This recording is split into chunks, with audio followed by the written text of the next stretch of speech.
This is Omar Tyree, the Philadelphian author, famous for Flyy Girl and For the Love of Money, Do Right Man, Sweet St. Louis, Just Say No, Leslie, whole gang of books. I'm down here in Atlanta with historically black sense, giving me beautiful plugs and let me connect to the young people. And I love being down here. Atlanta, Omar Tyree, holla at me. Hey guys, I'm Terri Freeman with Historically Black Sense, and today I'm here with best-selling author, Howard alum, Mr. Omar Tyree. All right. Yeah, I'm down here in the A, man. Yeah, I got down here at 4 o'clock, and it took me 50 minutes to get to the place when I'm already in Atlanta. But that's Atlanta, man. Mm-hmm. You need like a bungee jumper to jump over top of cars. Or you could use like a scooter, a Honda scooter with extra room to put your luggage and stuff in the back so you can get through all the traffic, man. Every time I come down here, same thing in Atlanta. But I'm here now. I'm glad you guys invited me on. Yes, thank you for being here with us. I'm so honored to even be having a conversation with you.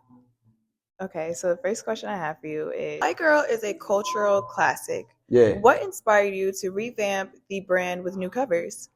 I had nothing to do with the revamp, and actually the publisher said they wanted to bring it back out. Okay. Now, I was trying to get them to bring it back out when it was 25 years old. They didn't want to do it.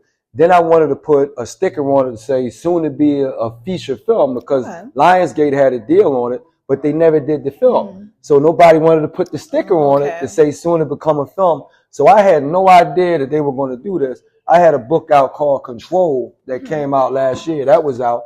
And then they hit me up because I was doing marketing and, interviews for Control. And then Simon & Shaw, so I wasn't writing books with them anymore. They were like, hey, we want to put the Flyy Girl series back out. At first, I thought he was talking about all my books. Okay. So I was like, yeah. Then it was like, no, we're going to start with the Flyy Girl series first. Okay. And so then I had to help and put the cover designs together. And then we're doing the marketing now, and it's going to come out, all three of them are coming out this summer. But I had to stretch it out to market because now social media is the new darling of marketing. And I wasn't social media strong yet because I wasn't really, a kid playing with social media all day. So I wasn't into that. And so now I'm like, wow, now I got to jump on social media. So it's a brand new thing. I didn't know they were going to do it. But now that they are doing it, I'm going to take full advantage of it. So I got a perfume that I'm working on for Flyy Girl. I got clothing. I got slippers. I got cell phone holders. Everything I can put Flyy Girl on, I'm going all out now because you only get so many chances to do it again. So they brought it back. I said, I'm going all out. Okay. Yeah. All right. And can you talk about the design process and what message do you want them to convey? The design for me this time, we did a lot of illustration in the 90s and the early 2000s, but this generation has pictures because of Instagram and social media and TikTok. So they're used to the live picture. So I said, we have to do photography and it has to be dramatic photography. And then the earring, the triangle earring, I'm always going to use that because that's an iconic, imagery of the 80s with the, the gold earring. So I wanted to put that back in there. And then in the second one, For the Love of Money, the whole Birkin bag thing, I wanted to use that. We put the Birkin. And then we had that lime green that really popped. I was like, y'all really like the lime green. And then the last picture was the hardest with Boss Lady. I wanted to put her in a Rolls Royce. And I wanted to see her, but it was hard to get the perfect angle to get her face in the steering wheel in the car. So you don't know what kind of car she's in, but she's in a Rolls Royce. And we couldn't angle. So I said, all right, she's in the car. And I just tell her to roll. But it's the elevation process. You go from a Flyy Girl where it's just an earring, that's $30 or maybe $300. Then you go to the Birkin bag. When you grow up, you get out of school, $30,000. Then the Rolls Royce, $300,000. And so the whole idea, elevation, Flyy, was the whole, to elevate, to stand out. And she elevated from one stage to the next, to the Boss Lady stage. So I wanted to present that with the book covers. And then when I'm talking about it, that was her elevation process, from 6 years old. I think in the Boss Lady book, maybe she was like 36 or something like that. So when you get to be a boss lady at the end, she's not going to stop being a boss lady. So now it's going to be 56, 86 or whatever it is. And so that was the process. But she was always ambitious, energetic, and going after it. And that's what a lot of people, was kind of like inspired by. But everybody don't have that in them. She got it in her. You know what I mean? So, yeah, you can learn a lot. But the boss lady stage, that's going to be interesting to talk about because, she don't have no man at the boss lady stage. And that can happen a lot because men are like, okay, if you the boss, then what am I supposed to be? And so it's off-putting for a lot of men. You know, you got to find the right dude that's going to be like almost like a beta man instead of an alpha man. You know what I mean? So it becomes kind of crazy because then the alpha man has to top your boss. Because typically women, when they get money, they don't want a dude that got less money than them. He got to have more money. So now your pickings become slimmer. And then the dudes that got more money, a lot of times their attitudes and personalities is way over the top because they like them dudes. So now it's a clashing thing because she's a boss and then she's dealing with a dude that got, you know, hundreds of millions of dollars. And he's like, you're not going to boss me. I'm that dude. And so it becomes a conflict now. And so those are all the issues that I can talk about now, going from the virginal stage when you just happy about boys from around the hood. Then you go to college. Now you think about money and elevation. Then you get out of college. Now you think about more money, more power, more. And so that whole process is here without even thinking about it. I did that early, and now I'm thinking about it now. Like, wow, I got all three processes. No matter what stage you went as a girl, I got all three of them for it. If you in college thinking about your money, we got that. When you get out of college, you want to be a boss now, I got that. So all three books represent every stage of the woman. Yeah. Will there be any new adaptations, TV, film, or digital content tied to the Flyy Girl series? That's very hard. You know, with black people, I'm not the most social dude in the world. I typically show up when we going to do some deals or something. I don't hang around to make something happen. A lot of people that get deals like that, they're in the proximity of people doing it. I got other stuff to do. So my personality is like, if we're not doing anything right now, then why am I hanging around here? So a lot of people that get the deals, they got people that hang out. I don't have those people yet. So when I go there, I'm like, okay, let's get the deal done. And you need more time to map everything out. Television, I don't even watch television, so that would be for y'all. I watch sports, and that's it. Now, I like movies. I like the big deal in the theaters. Now, I don't even watch them on, you know, Netflix and Tubi and all that. You know what I mean? Because for me, I like going to the theater, the event. I'm from the 80s. We would always go to the theater, see the people, be in the square, with everybody screaming and yelling, coming out, wearing outfits. We're not sitting at home in front of the TV. We want to go out. And so, you know, we were extroverted culture. Now it's this introverted thing. I'm still extroverted. So I want people to go out and see the movie, not sitting at home watching. You know, so it's harder. And then you're looking at what content you're going to use, what angle what city you're going to shoot in. Because, of course, Flyy Girl is a Philadelphia vehicle. But you don't want to shoot in Philly because it's too expensive. But all the people in Philly are going to know that you're not in Philly. So now it messes me up because I got to explain that we shot it. Why'd you shoot it there instead of Philly? So there's a whole lot of things that you have to get past to make sure it has the authenticity to excite people and keep them satisfied instead of them complaining. Because if people start complaining, I don't have that kind of personality that's going to get beat up and I'm going to make up his. I'm not doing that.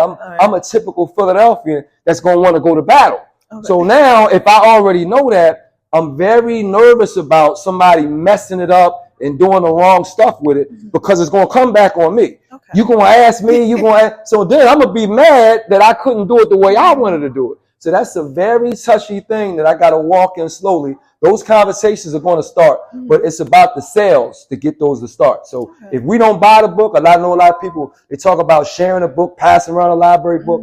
When I talk to people that do television and film, the biggest question they ask, how many copies did you sell?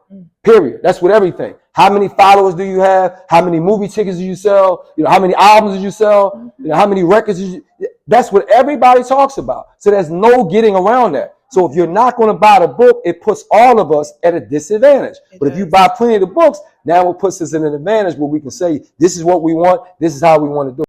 If you could give today's HBCU students one piece of advice about chasing their dreams, what would it be? Yeah, I was just talking about that on a phone conversation with a friend of mine. And, you know, it's two words that I like to use. And looking at my own personality and other people. And those two words is ambition and energy. Now, in America, everybody gets asked the question, what do you want to be when you grow up? You know, so of course you got to give an answer, but they're not really energized and ambitious to go after it. You're just giving an answer. So you got a lot of people that they say they want to go after, but they're not showing you they want to go after it. So if we look at that on a scale of 1 to 10, I would say the average American is about a 3. You know, they're going to go aboard, but are they going halfway there? No, you really got to work. So a lot of them are under that 5 mark. You get that 5 mark, you right even teal. If you get the 6, now you're really going after it. I'm like a 7-8 where I'm really, but I've always been that way. So I've always been energized. I've always been forceful. So a lot of people are like, well, he's aggressive. He's, because you really want it. So when you look at most successful people, that's how they are. They got that force and they got that energy unless somebody else hooking you up. But a lot of times you can't wait around for somebody to hook you up and walk you in the door. You have to do it. So sometimes it comes off as a little pushy. It comes off a little aggressive. But when you really want it, that's what you're willing to do. But a lot of people, when you're trying to be extra polite, extra social, you got to use another format to get what you want. But when you're looking at somebody like Glorilla, if you look at her personality, very forward, very Cardi B, very forward, very ready to get. And then somebody like Beyonce, she doesn't do interviews, but we already know what her personality is like. So at the end of the day, do you have the ambition to want it? And do you have the energy to do the work that you need to get there? And so a lot of people that, I want to be this, I want to be this. Let me see you do it. And that's when you get to that level where if once you cross 5, now you're doing something. But I'm like a 7. So now the Hollywood thing, that kind of pulled me down because there's so many people you have to talk to. If I only need to talk to 3 people and get it done, when you got to talk to 9 people and all of them have to agree, oh my goodness, that wears you out. But I still have the energy for it now, so we're going to keep working toward it. But that's the 2 things I talk about. Ambition. What do you want and how much are you going to do to get it? Okay. What are some final statements that you would like people to know? I would say that I'm kind of glad that the books are coming back, the young books, because now I get to engage young people again. And that's cool because I feel like the whole social media thing has separated the young from the old. Where now they look at the older people like we supposed to die and jump in the graveyard or something, like get out the way. And we never did that when I was young. We always looked up to people that did great things. They were still alive and we respected them. You know what I mean? And then we wanted to be them when we didn't want to push them out the way or ignore them. But now it looks like with the whole social media thing, who's cool and who's not, who you can follow. Now they actually looking at who's cool based on numbers. And it's like, are you kidding me? This dude has done X, Y, Z. So I look at somebody like Denzel Washington, who we still have respect for. He's 70 years old now, but he's still so prominent in his films and so good at it, nobody can deny him. But how many other guys are we looking at ignoring right now? Samuel Jackson. My dude Spike Lee directed movies. John Singleton, rest in peace, he isn't here anymore, but he would be my age now. He's 1 year older than me, so he'd have been 57. So I still have the energy and the spunk and the pizzazz. I still got that youth to me. And so I want to be able to connect. And these books bring me back to that, where I can talk to the college students and the young 20s and even the teenagers. But I feel that we're losing that connection to all the different age groups in our community because of the separations of numbers and what's trendy and what's cool and what's not cool. And then this whole thing of once you're 25 is I'm like 25 is extra young, dude. Like, what are you talking about? And now we got people saying that 50 is the new 30. And so it's this whole age thing that's like, I didn't care about that when I was coming up. You know what I mean? You just wanted to be a dude that everybody respected. And we had dudes on the block that was 50, 60, and they had the Cadillacs, and you respected them dudes. Hey, man, it's just the Joe over there with the Cadillac. And he 50, got a cane and all that. But we didn't disrespect him. We knew he was a big dude in his time, and we still got respect for him. But now it's like, oh, your time is over. Get out the way. That's just disrespectful. So I'm glad that I get a chance to engage the young people and let them see that, we've been doing some things for a while and these books are still effective. They still haven't had a book to replace the ones that we were writing back in the day. So hopefully I can inspire the next great writer to write something for the next generation. Thank you so much for your Thanks for conversation and having me. everything. Yeah, no problem.